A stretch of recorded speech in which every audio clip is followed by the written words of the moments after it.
9월 11일 목요일 아침 온라인 새벽 기도에 함께 하신 여러분들 한 분 한 분을 환영합니다. 이 시간 찬송가 559장 사철의 봄바람 불어있고 559장을 한 목소리로 찬양하면서 새벽 기도회를 시작했으면 합니다. 통일 찬송가로는 305장에 있습니다. 사철의 봄바람 불어있고 하나님 아버지 모셨으니 믿음의 반석도 든든하다. 우리 집 즐거운 동산이라. 고마워라 임마누엘. 예수만 섬기는 우리 집. 고마워라 임마누엘. 복되고 즐거운 하루하루. 어버이 우리를 고이시고 동기들 사랑에 뭉쳐있고 기쁨과 서름도 같이 하니 한간의 조가도 천국이라. 고마워라 임마누엘. 예수만 섬기는 우리 집. 고마워라 임마누엘. 복되고 즐거운 하루하루.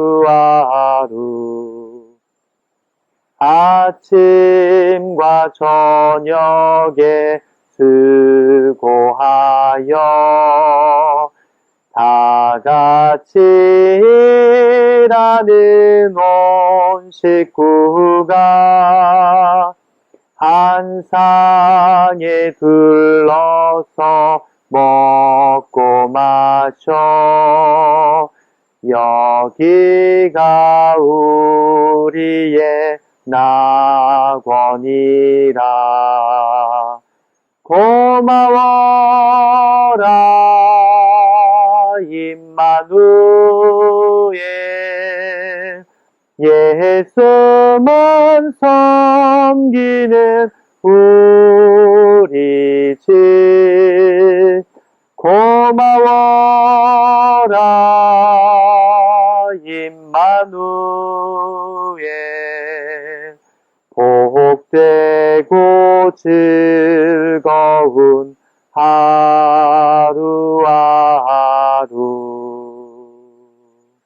아멘.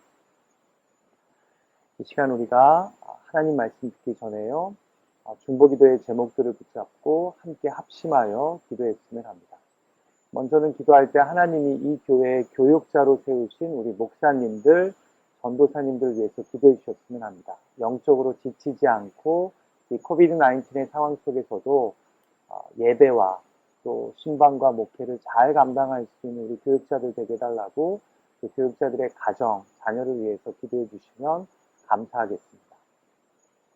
두 번째로 우리가 기도할 때요, 우리 사우스베이 지역에 있는 약 80여 개의 우리 형제 이민교회들을 위해서 기도해 주셨으면 합니다. 여러분, 우리 모두는 예수 그리스도의 복음을 위해 세워진 교회들입니다. 이 사우스베이 지역의 교회들이 이 코비드-19의 어려운 상황들을 잘 헤쳐갈 수 있게 해달라고 또 무엇보다 서로를 위해 기도하고 연합하고 동역하는 일들이 많이 일어나게 해달라고, 각자 교회가 지금 처한 상황에서 이 시기를 잘 헤쳐가며 예수 그리스도의 복음을 전하고 살아가는 그런 믿음의 공동체들 되게 해달라고, 특별히 어려움 가운데 있는 교회들을 아신다면 교회 이름을 부르면서 중보하고 또 새롭게 해달라고 기도했으면 합니다. 같이 두 가지 기도 제목으로 우리가 합심해서 간절히 기도하겠습니다. 하나님 아버지, 감사합니다. 이 아침 우리들의 기도가 나만을 위한 기도가 아니라 우리 사우스데이 지역의 이웃교회들을 위해, 또 우리 교회 주에 세우신 교육자들을 위해 기도하게 하여 주심을 감사드립니다. 하나님, 우리 EM의 땡큰 목사님, 우리 KM의 박성곤 목사님, 구본인 목사님, 아버지 하나님, 또 김유식 목사님, 우리 교육부의 김신 전사님, 정혜인 전사님, 또 우리 애나 베네딕 선생님, 또 우리 사랑제 박명희 전사님, 우리 EM의 나이나팀 전사님, 또 우리 방송팀의 이은영 전사님, 한 분 한 분 생명 충만하게 하여 주시고, 부르신 주님의 사명 앞에 신실하게 하여 주시되, 사람들에게 인정받기 이전에 하나님께 인정받고 하나님께 기쁨이 되는 사역자들 되게 하여 주시옵소서. 간절히 기도하오니 아껴진 영혼들을 위해 기도의 끈을 놓지 말게 하여 주시고, 아버지는 한 영혼 한 영혼을 죽게 하듯 사랑하고 진실하게 성실하게 대할 수 있도록 아버지 하나님께서 영적으로 새롭게 하여 주시옵소서. 우리 가족을 위해서도 기도합니다. 자녀들을 위해서도 기도합니다. 그의 나라와 의를 구할 때마다 하늘을 아는 새를 먹이시고 그 들의 백합화를 입히시는 주님의 은혜가 이 교육자들의 가정 가운데 있게 하여 주시옵소서. 하나님 아버지, 이 시간 우리 사우스데이 지역의 80여 형제 이민교회들을 위해서 기도합니다. 그 교회들을 이 땅에 세우신 하나님의 선하시고 온전하신 뜻이 있는 줄 믿습니다. 코비드-19의 어려운 시간 가운데 우리 이웃 교회들을 붙잡아 주시고, 아버지 하나님 이 힘든 시기를 잘 헤쳐갈 수 있도록 인도하여 주시고, 주님만이 우리 교회들의 머리가 되어주시고, 또 주님만을 바라보고 의지함으로 아버지 하나님 잘 헤쳐가는 이 시즌이 되게 하여 주시옵소서. 특별히 어려움 가운데 있는 교회들을 긍휼히 여겨주시고 협력하여 선을 이루시는 은혜로 역사하여 주시고, 우리 교회들이 밀어나고 우둔하여 서로 경쟁하는 것이 아니라 서로를 축복하고 서로 동역하고 연합하는 일에 특별 힘을 낼 수 있는 우리 사우스데이 지역의 귀한 교회들 되게 하여 주시옵소서. 주님, 고린도전서의 말씀처럼 함께 울고 함께 웃을 수 있는 이 사우스데이 지역의 80여 이민교회 되게 하여 주시옵소서. 하나님 아버지, 이 아침 우리들을 깨워주시고 나만을 위해 기도하는 것이 아니라 우리 교회 주께 세우신 교육자들을 위해, 또 우리 사우스데이 지역의 형제 이민교회들을 위해 기도하게 하여 주심을 감사드립니다. 하나님이 이 기도를 기뻐 받으셨는 줄 믿습니다. 우리의 기도가 땅에 떨어지지 않고 하나님의 선하시고 온전하신 뜻 안에서 응답되고 역사하는 기도 되게 하여 주시옵소서. 하나님, 이 시간 우리가 하나님의 말씀 앞에 무릎 꿇기 원합니다. 우리의 마음밭이 좋은 마음밭이 되어서 오늘 예비된 말씀을 통해 나에게, 우리 부부에게, 우리 가정에게 하시는 하나님의 음성에 귀를 기울일 수 있는 이 아침이 되게 하여 주시옵소서. 예수님의 존귀하신 이름으로 의탁하며 간절히 기도하옵나이다. 아멘. 이 아침 우리에게 주시는 하나님의 말씀, 고린도전서 말씀인데요. 고린도전서 7장 1절에서 24절까지의 말씀을 저와 여러분이 한 목소리로 봉독하겠습니다. 신약성경 269페이지쯤에 있습니다. 고린도전서 7장 1절에서 24절의 말씀입니다. 성경책이 없으신 분들은 제가 읽을 때 마음으로 귀로 함께 해주시기를 부탁드립니다. 오늘 이 아침 우리들을 향하신 하나님의 말씀입니다. 너희가 쓴 문제에 대하여 말하면 남자가 여자를 가까이 아니함이 좋으나 음행을 피하기 위하여 남자마다 자기 아내를 두고 여자마다 자기 남편을 두라.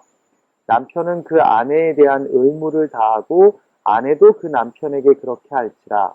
아내는 자기 몸을 주장하지 못하고 오직 그 남편이 하며 남편도 그와 같이 자기 몸을 주장하지 못하고 오직 그 아내가 하나니 서로 분방하지 말라.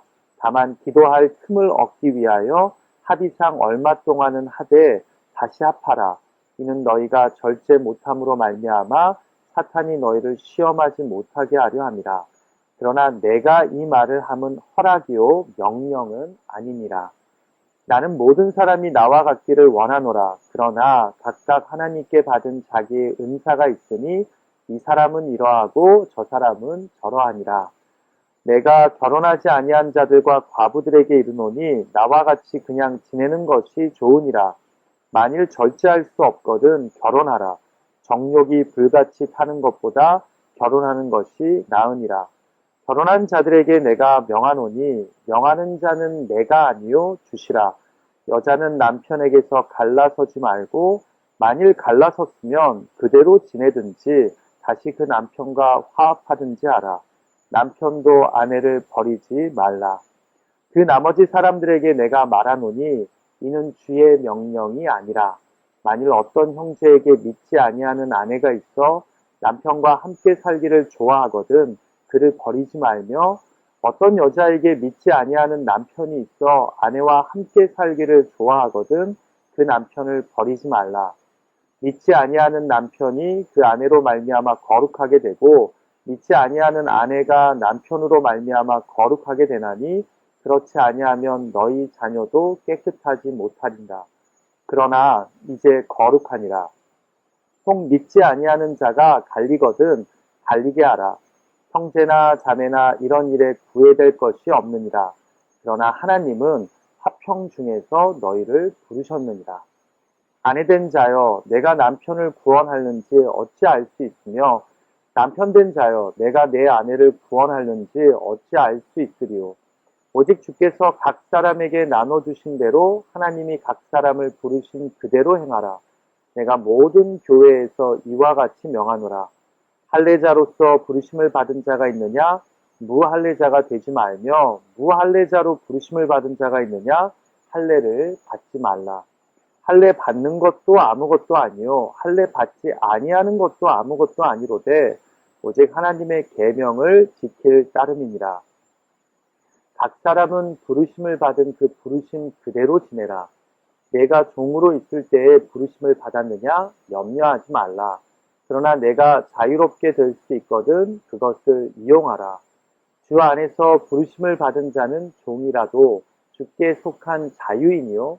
또 그와 같이 자유인으로 있을 때에 부르심을 받은 자는 그리스도의 종이니라. 너희는 값으로 사신 것이니 사람들의 종이 되지 말라. 형제들아, 너희는 각각 부르심을 받은 그대로 하나님과 함께 거하라. 아멘. 오늘 본문 말씀이 좀 신약에 있는 말씀치고 깁니다. 그렇지만 이해하기 어렵지 않게 여러 가지 주제들을 다루고 있으니까요. 오늘도 한 주제 한 주제 살펴보는 가운데 주님이 우리 개개인에게 주시는 말씀이 있을 줄 믿습니다. 자, 이제 7장에 이르러서야 고린도 교회의 문제가 아닌 다른 주제를 가지고 이야기를 시작하는데요. 바로 고린도 교회 성도들이 편지로 바울에게 문의한 질문들에 답을 합니다.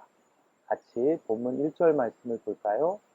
너희가 쓴 문제에 대하여 말하면 남자가 여자를 가까이 아니함이 좋으나. 자, 여기 보면 너희가 쓴 문제에 대하여 말하면 이라고 적혀 있죠. 그러니까 너희가 나에게 적어서 보낸 질문들에 대해 말하겠다는 겁니다. 자, 그 첫 번째 질문은 무엇입니까? 본문 말씀에 정확하게 어떤 질문을 이들이 했는지 나와 있지는 않지만 사도 바울의 답변을 볼 때 금욕적인 삶에 대해 질문한 것으로 보여집니다. 답변의 시작이 남자가 여자를 가까이 아니함이 좋으나로 시작되지 않습니까? 자, 그러니까 유추해 보자면 고린도 교회 성도들 중 일부가 성관계에 있어 금욕적인 삶을 주장하는 영지주의자들의 영향을 받아 부부간의 성생활은 크리스천으로서 어떻게 하는 것이 옳은 것인지 질문했던 것 같습니다. 여러분, 대단하지 않습니까? 성경 말씀이요, 이렇게 구체적이고 실생활적입니다. 저는 이 주제가 가진 프라이빗한 면보다 이런 주제까지 다루는 신앙의 영역에 더 감탄합니다. 그럼 우리가 진정 예수 그리스도의 십자가 복음으로 구원받은 하나님의 자녀라면, 그래서 하나님이 우리 삶과 신앙의 참 주인이라면 그 하나님이 영향을 미칠 수 없는 영역, 그 하나님이 개입하실 수 없는 영역은 없겠죠.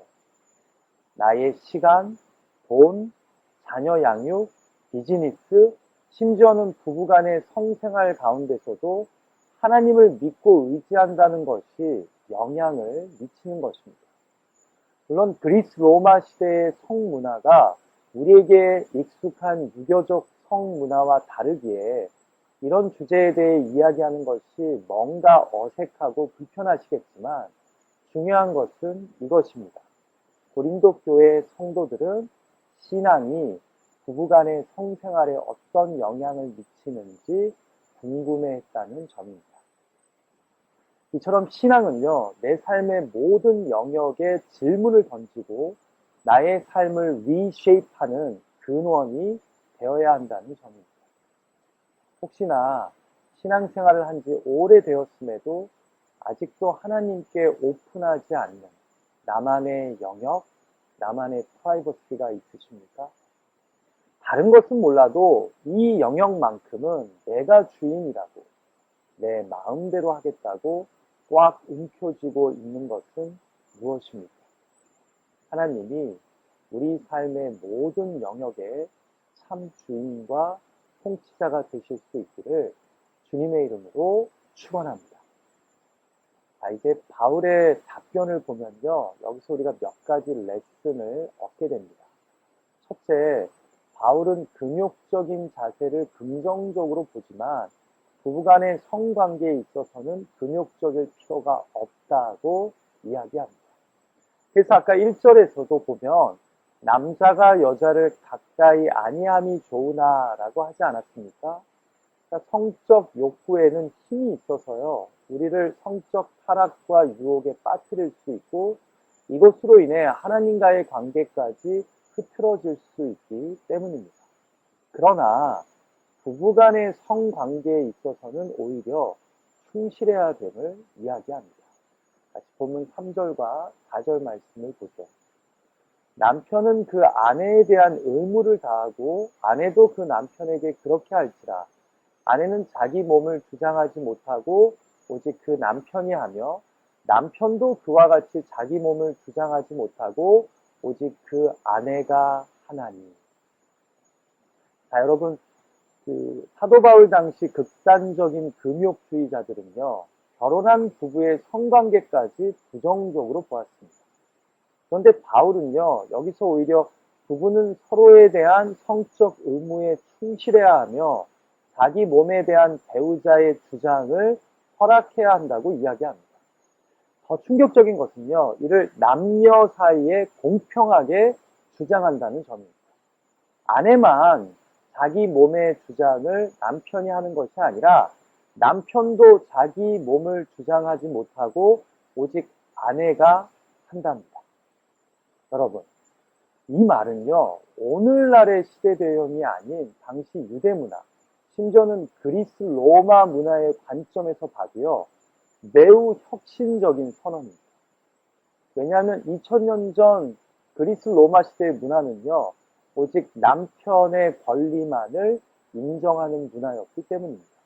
그런데 부부간의 성생활에 있어 서로의 의무와 권리를 똑같이 평등하게 사도 바울이 이야기합니다. 여러분, 저는 이것은 명확하게 복음이 준 변화라고 확신합니다. 왜냐하면 그리스도 예수 안에 있으면 남자나 여자나 헬라인이나 유대인이나 종이나 주인이나 다 하나이기 때문입니다. 이것은 복음이 주는 가르침이기 때문입니다. 자, 더불어 우리가 이 권면에서 발견하게 되는 것은요, 바로 바울이 성적 유혹 앞에 연약한 우리 인간의 한계를 알고 있다는 점입니다. 왜 부부 사이의 성관계의 의무를 다하라고 이야기할까요? 이것이 부부간의 거룩하고 아름다운 하나됨이지만 동시에 그 의무를 다하지 않을 때 또한 흔들릴 수 있는 것이 인간이기 때문입니다. 그래서 2절을 보면 음행을 피하기 위하여 남자마다 자기 아내를 두고 아내마다 자기 남편을 두라고까지 노골적으로 이야기하지 않습니까? 또 5절에도 보면 서로 기도에 전념하기 위해 합의상 분방할 수 있지만 오래 하지는 말라고 합니다. 그러면서 뭐라고 합니까? 이는 너희가 절제 못함으로 말미암아 사탄이 너희를 시험하지 못하게 하려 함이라. 여러분, 사실 성경은요, 바울이 처음부터 독신이었는지 아니면 기혼자였다가 후에 독신의 은사를 받게 되었는지 정확하게 알려주지 않습니다. 그러나 저는 고린도전서 7장을 읽을 때마다 바울이 결혼 생활에 경험이 있었을 거라고 추측합니다. 왜냐하면 그의 가르침에는 결혼한 사람만이 부부 관계를 가진 사람만이 알 수 있는 그런 성찰이 담겨 있기 때문입니다. 자, 어떤 성경학자는요, 6절을 앞에 단락인 금욕과 관련된 말씀의 결론으로 보기도 합니다. 하지만 저는 그 다음 주제인 결혼과 독신에 대한 질문과 연결된다고 봅니다. 6절에서 9절까지의 말씀인데요. 아마도 금욕에 대한 질문을 하면서 누군가 독신으로 사는 것에 대해 추가적으로 질문한 것 같습니다. 아니면 바울이 결혼한 자들의 성생활에 대해 답변을 하다가 자연스럽게 독신과 결혼에 대한 이야기를 한 것으로도 볼 수 있습니다. 같이 7절 말씀을 볼까요? 나는 모든 사람이 나와 같기를 원하노라. 그러나 각각 하나님께 받은 자기의 은사가 있으니 이 사람은 이러하고 저 사람은 저러하니라. 자, 앞선 6절에서요. 이것은 허락이지 명령은 아니다 라고 했는데요. 풀어서 이야기하자면 지금 내가 하고자 하는 말은 그렇게 하면 좋다는 것이지 명령은 아니다 라는 뜻입니다. 자, 그럼 7절과 연결해서 그렇게 하면 좋다는 게 무엇입니까? 바로 독신의 삶입니다. 그런데 여기서 중요한 것은 각자의 은사가 다 다르다는 겁니다. 꼭 독신이 더 좋다, 더 거룩하다, 더 신앙이 좋은 자의 선택이다가 아니고 또 반대로 결혼이 꼭 더 나은 선택이라는 것도 아니라는 겁니다. 각자가 받은 은사가 있다는 거죠. 여러분, 제가 개인적으로 고린도전서 7장에서 좋아하는 바울의 모습은요, 그가 극단적이지 않다는 겁니다. 여러분, 보통 바울이 하나님의 말씀을 가르칠 때는요, 매우 단호한 듯한데 지금 고린도 전서에서 이 고린도 교회 성도들을 대할 때는요, 매우 중용적입니다. 이것은 허락이지 명령은 아니랍니다. 왜 그럴까요? 단단한 것을 씹지 못하는 어린아이의 신앙을 가진 자들이기 때문이기도 하지만 본질적이지 않은 것에는 스스로가 하나님의 자리에 앉지 않으려는 겸손함을 갖고 있기 때문입니다. 우리는 이것을 10절부터 시작하는 이혼에 대한 가르침에서도 발견하게 되는데요. 같이 본문 10절과 11절 말씀을 볼까요? 결혼한 자들에게 내가 명하노니 명하는 자는 내가 아니요 두시라. 여자는 남편에게서 갈라서지 말고 만일 갈라섰으면 그대로 지내든지 다시 그 남편과 화합하든지 하라. 남편도 아내를 버리지 말라. 자, 여기서 먼저 크리스천 배우자들은 이혼을 주도하지 말랍니다. 바울이 여기서 내가 명하노니 한 것으로 볼 때 이 명령을 받는 자들은 다 크리스천입니다. 그러니까 크리스천 아내나 남편은 배우자와 헤어지지 말고 혹 이미 헤어졌다면 계속 싱글로 살거나 아니면 가능한 다시 합치랍니다. 그러면서 10절에서 이 명령은 내가 하는 것이 아니라 주님이 주신 명령이랍니다. 자, 그런데요, 12절에 보면 그 나머지 사람들에게 하는 말씀이 또 나오는데요. 여기서 그 나머지 사람들이란 바로 믿지 않는 배우자가 믿는 배우자와 계속 살기를 원하거나 이혼을 원하는 경우입니다. 아까랑은 반대되는 상황이죠. 자, 그런데 이 상황에 대해 권면하면서 이것은 주의 명령은 아니랍니다. 무슨 의미입니까?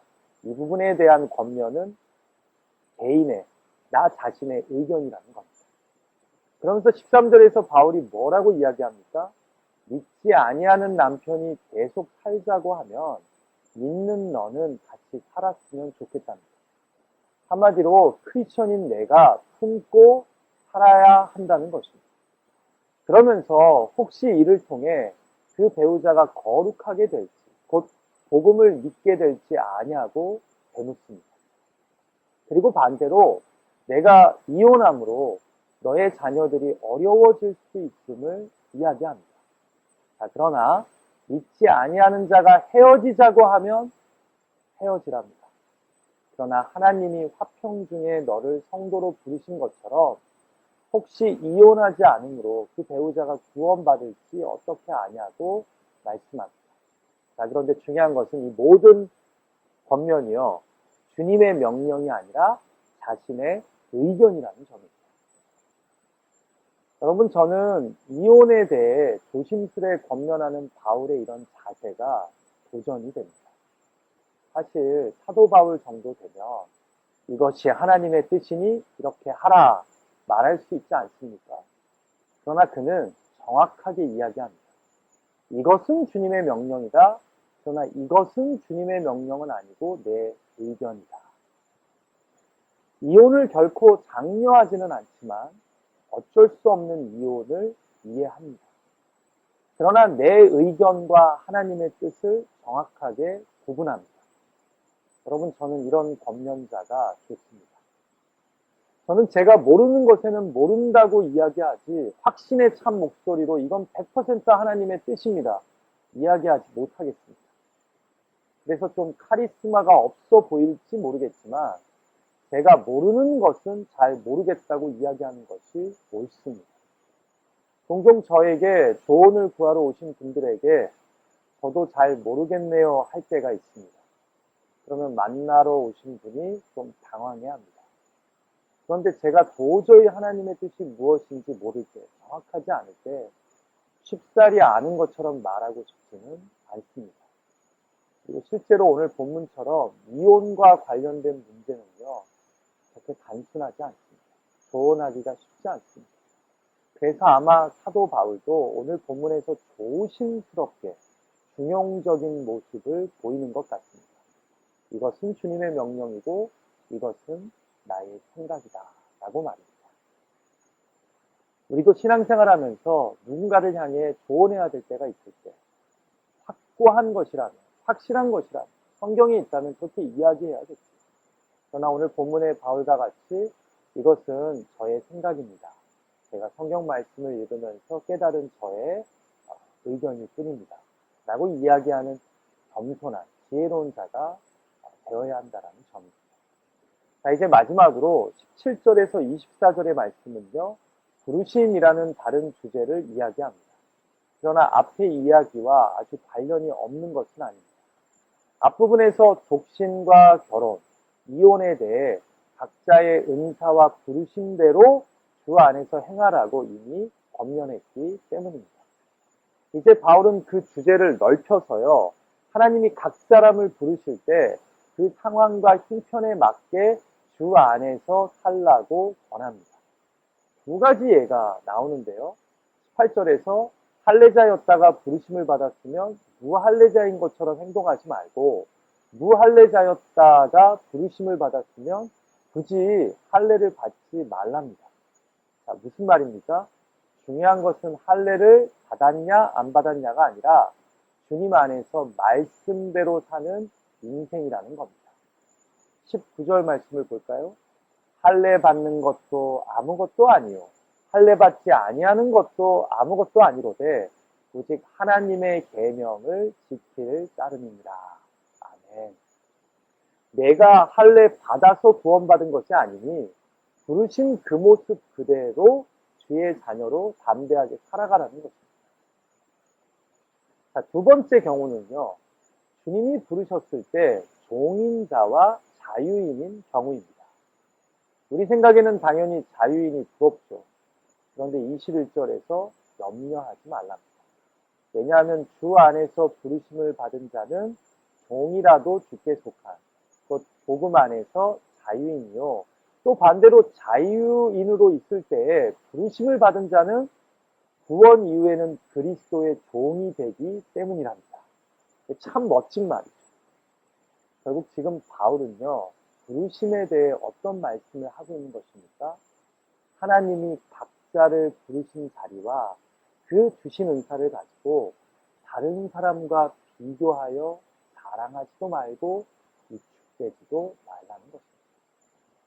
그리스도 안에 있다면 할례를 받았던 안 받았던 사회적 신분이 종이든 자유인이든 중요하지 않기 때문입니다.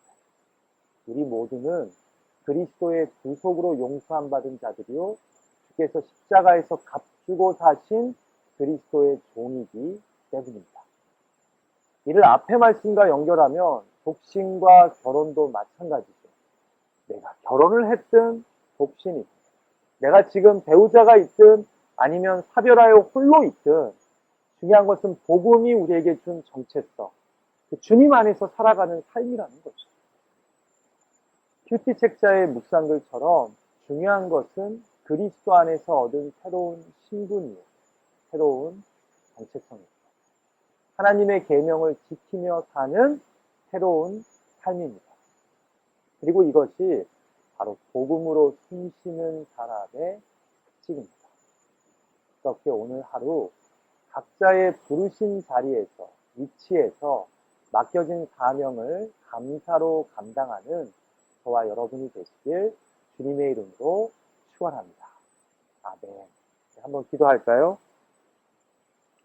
하나님, 오늘 고린도전서 7장의 말씀을 통해 부부간의 성생활에 대해, 또 독신에 대해, 또 결혼과 이혼에 대해, 또 각자를 부르신 그 부르신 자리의 모습과 은사에 대해 주님 생각하게 하여 주심을 감사합니다. 오늘 무엇보다 하루를 시작하면서 우리가 종이나 자유인이나 결혼 생활을 하고 있는 자나 아니면 싱글의 삶을 사는 자나 다 그리스도 예수 안에서 그 부르신 부름의 상을 쫓아 은사대로 살아가는 인생이어야 됨을 깨닫는 이 아침 되게 하여 주시옵소서. 할례를 받았냐 안 받았냐라는 걸로 스스로 자랑하거나 위축하는 미련한 자들이 되지 말게 하여 주시고 예수 그리스도의 십자가 복음이 우리에게 주신 정체성, 하나님의 자녀, 예수 그리스도의 제자라는 정체성을 갖고 오늘 하루를 감사함으로 살아가는 우리가 되게 하여 주시옵소서.